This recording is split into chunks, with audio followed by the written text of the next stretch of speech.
اللہ تعالیٰ کا ایک عجیب نظام ہے کہ اللہ تعالیٰ نے بعض خوش قسمت اور خوش نصیب لوگوں کی قسمت میں، مقدر میں، نصیب میں ایسی عظمت کے پہلو رکھے ہیں کہ اگر ان پہلوؤں کو کسی دوسرے کی زندگی میں تلاش کیا جائے تو ڈھونڈنے سے بھی نہیں ملتے۔ اس کی سادہ سی مثال پیارے پیغمبر صلی اللہ علیہ وسلم کی ذات مبارکہ ہے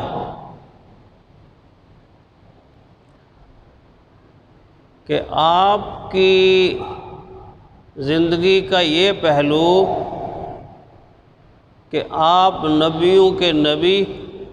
رسولوں کے رسول، اماموں کے امام، امام المعصومین اور خاتم النبیین ہیں۔ اگر یہ پہلو آپ نسل انسانی میں، آدم علیہ السلام کی اولاد میں کسی اور میں تلاش کریں گے تو قیامت تک آپ کو نہیں مل سکے گا۔ اس لیے کہ نبی 1,24,000 کم و پیش مل جائیں گے، رسول مل جائیں گے،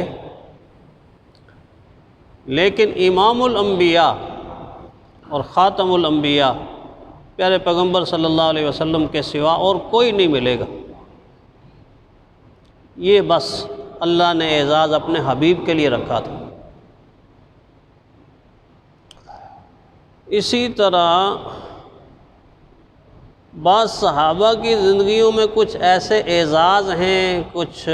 رفتیں ہیں، بلندیاں ہیں، عظمتیں ہیں کہ اگر وہ عظمت کہیں اور آپ تلاش کریں گے تو نہ صرف یہ کہ دوسرے صحابہ میں نہیں ملے گی بلکہ نسل انسانی میں، آدم علیہ السلام کی اولاد میں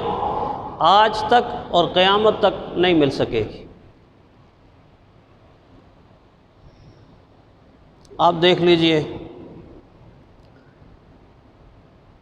جتنے انبیاء گزرے ہیں اور صاحب اولاد گزرے ہیں، ظاہر ہے کہ ان کے داماد بھی ہوں گے اگر بیٹیاں ہوں گی تو، لیکن ایک اعزاز اللہ تعالیٰ نے پیارے پیغمبر صلی اللہ علیہ وسلم کی برکت سے حضرت عثمان کو ایسا دیا ہے کہ پوری کی پوری اولاد آدم میں نہ آج تک کسی کو ملا ہے، نہ قیامت تک مل سکے گا۔ اور وہ اعزاز ہے رحمت کائنات صلی اللہ علیہ وسلم کی 2 صاحبزادیوں کا پے در پے حضرت عثمان کے نکاح میں آنا۔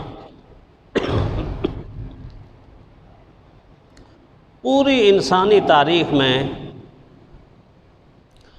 حضرت عثمان غنی رضی اللہ تعالی عنہ کے سوا دوسری کوئی شخصیت نہیں، کوئی ذات نہیں، کوئی ہستی نہیں،